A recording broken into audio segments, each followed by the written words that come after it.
Hello YouTubers. What you see here is 1 week's build so far. This is what I have dubbed the basement rat. It started life as a 1980 Honda CM400-T that was abandoned on a friend of mine's property, a rental property. The previous owner had bought the bike and wrecked it, bending the fork tubes, and ended up moving away and leaving the bike in my buddy's shed.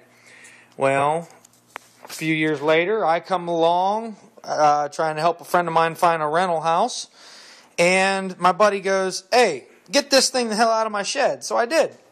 I've had it for a few years and tore the bike apart, and besides the engine and a couple other bits and pieces, which are up on the ledge that you can't really see because it's so dark.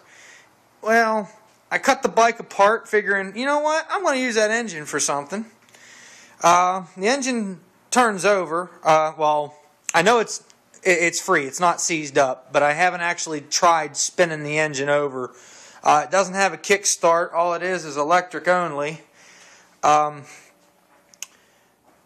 the oil seems good. The bike, it ran whenever it was parked, and it's been in a shed the entire time, so it's not like it had a chance to sit out and really go bad. I tore the one manifold off, and the carbs are sitting over here. Well, let's see here. I need to tear those apart, clean them out, but I'm not to that step yet. What I did is I started off, obviously I needed a set of fork tubes. Well, I picked these up for like 20 bucks. Wheel, rotor, caliper.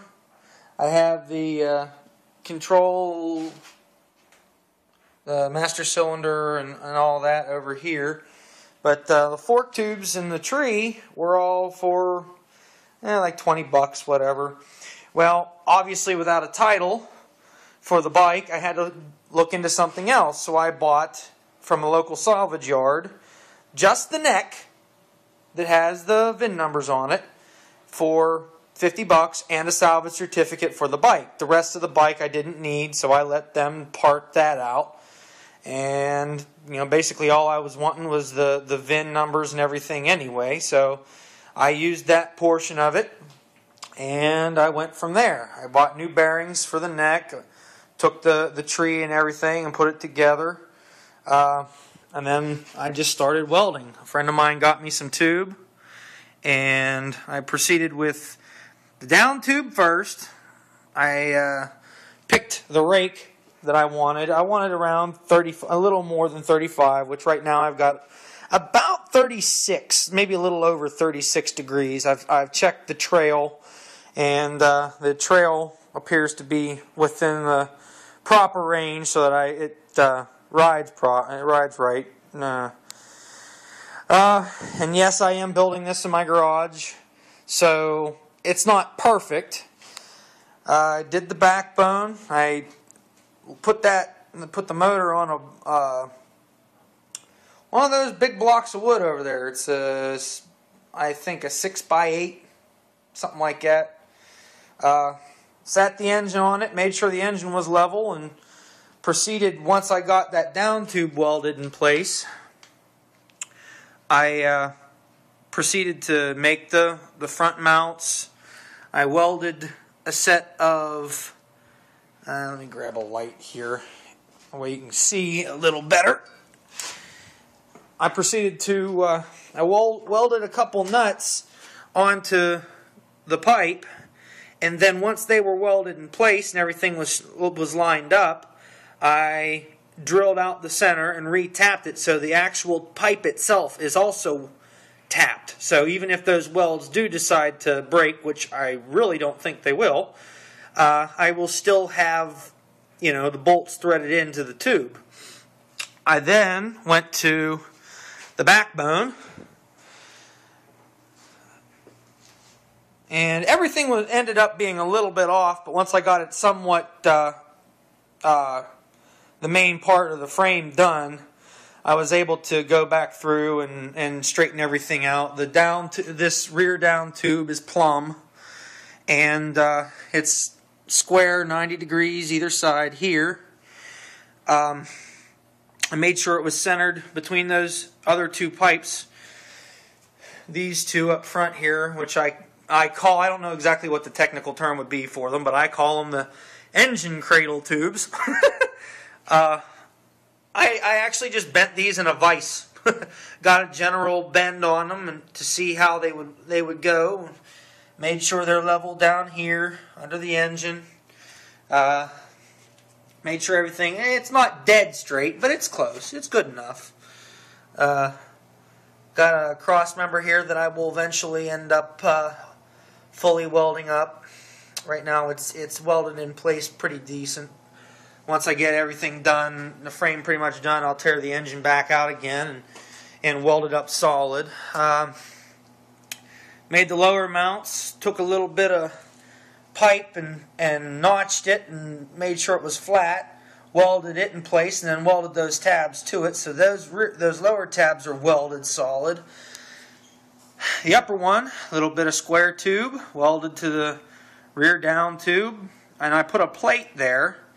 And what I ended up doing is, knowing that I was, figuring I'm going to need a little bit extra clearance to get that engine out when I go to remove it once in a while for any given problem, I figured I'd go ahead and bolt it to the engine case like so, but I went ahead and put extra bolts in on either side so that I could take the mounts off also, give myself a little bit of extra room to play with.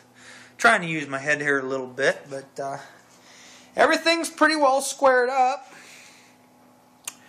Might not be dead on perfect, but it's pretty good. I mean, obviously I have my level out and all that. I'm just no professional tools here, so I'm working with just basic stuff.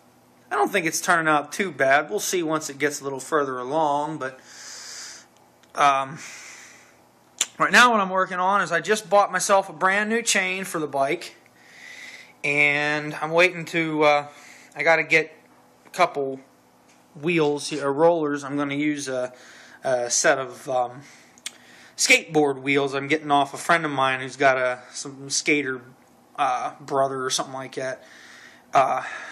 I'm going to go ahead and make the brackets for the pivots for the swing arm here. I'm going to clean this all up real good and put the end caps. This one cover over here is still in place, and I got the other ones over there on the ledge.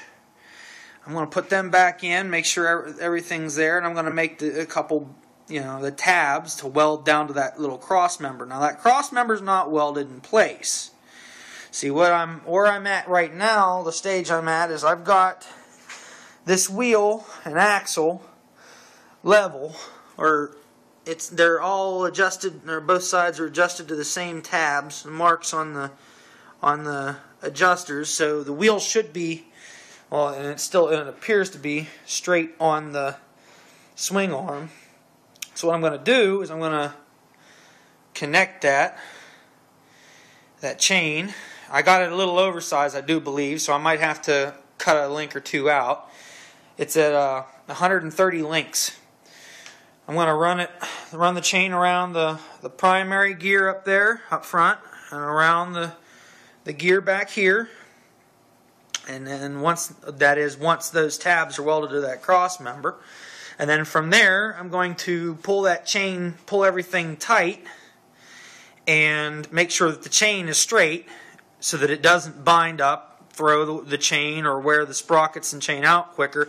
I'm going to weld that cross member in, and you see I have it marked on the tube there, approximately where I want the swing arm. I don't want the wheelbase too much longer than what it is right now. So once those pivots are in place, I got to cut those couple tabs off of there, and I'm going to make a mount to mount that roller wheel, and I'm going to do that. I'm going to get that done before I go weld that cross member up, because I want to make sure that that chain is accounted for. You know what I mean? I want to make sure there's enough slack to put that wheel on there. I don't want that chain rubbing on that swing arm.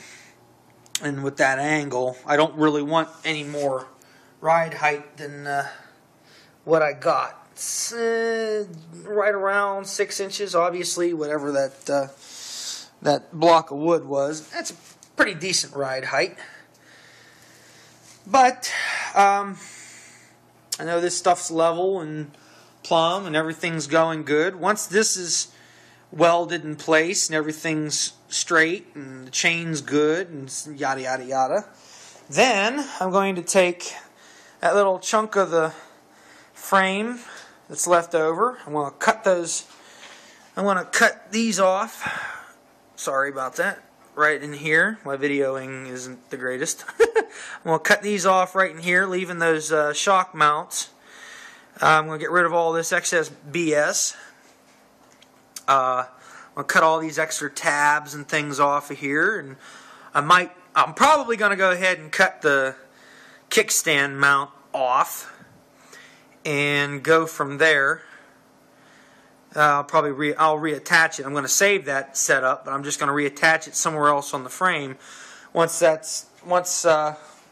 swing arm's mounted, I'm going to go ahead and bolt the stock shocks, back to the factory mounts, and then I'm going to kind of, being like I said, that's the ride height. I'm going to have to do a little bit of adjusting to make sure that when I sit on it, it doesn't lower itself down on me. I got to take that into account, but I'm going to go ahead and put that somewhere in line on this and weld that up, and that way I'll have a full rolling frame where it'll sit on its own. I don't have to worry about leaving the blocks underneath it. But after that's done, then it'll be time to start pissing with the engine and making sure that engine's cleaned up. I can probably I don't know if I want to take it out of there yet or not. I'll probably do that later. But it's start doing the wheel, the brakes. Make sure the brakes are good up front, and run the electrical. I got to get lights. I got to get a lot of shit. That right there is going to be my battery box. I got to make sure. I heard something about I'm supposed to take some of the numbers off of the damn thing. I got it at a local flea market. The factory battery fits perfectly. Here, I'll pop the sucker open here and show you. Maybe. Damn thing just don't want to cooperate. Take the battery and it fits perfect. So what I'm going to do is I'm going to put myself a couple tabs in there to keep the battery from moving around, and then all that extra space in this nice watertight box is going to be used. I'm going to make it one piece, self-contained. I'm going to put the ignition switch off of that wall, go straight through it where it comes out over here, and I'm going to put the solenoid and the flashers and the flasher control, any fuses, whatever electronics that I can, I'm going to put in here. Even the ignition module, possibly. I don't know. We'll see what happens. I'm going to run it all in here. I'm going to put a couple terminals out the bottom, a positive and a negative, obviously, for the battery. One from the solenoid and one from the for the negative part of it to ground it. I'm going to run a couple pigtails out the bottom to run all the other wiring, the other power, for the turn signals for the flasher and the and whatever else, for the fuses and all that crap. Try to keep it self-contained. Then I'm going to make a mount in this general area right here, and that way if I need to remove it, if I need to do anything to the battery, I'll just disconnect a couple pigtails from the bottom and disconnect a couple battery cables and pull the whole damn thing out. Otherwise, I'm going to do my best to run as much of the wiring through the frame as I can. I got to make pegs, which is going to be interesting because I'm going to go ahead and use some of this old rusty chain. I'm going to weld it solid, and I'm going to make pegs and the shifter and all that happy crap, as much out of that as I can. And I think I might use some of that smaller chain I have sitting there, and I'm going to put it up there as somewhat of a gusset, something to take up all that excess space right there. Got to make a seat pan. I got to get a new intake because that right hand side intake, that rubber is dry and bleh, and I don't trust it. The other side there's already separated, the rubber here from the aluminum base that bolts to the actual jugs. So I got to drain the old oil out. The damn thing shifts pretty.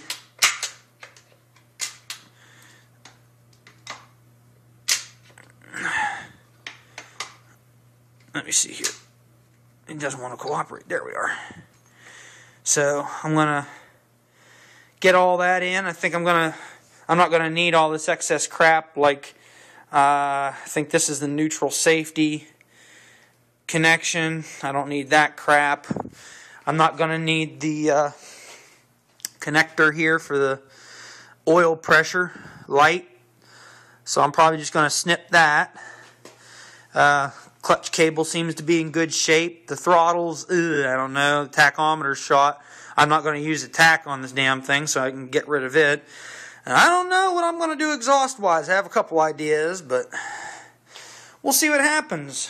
But, cool. Anyway, found a couple videos online here, or on YouTube, where a couple guys used the CM400-T, whatever engines, and they sounded healthy. I mean, they cammed almost like a Harley.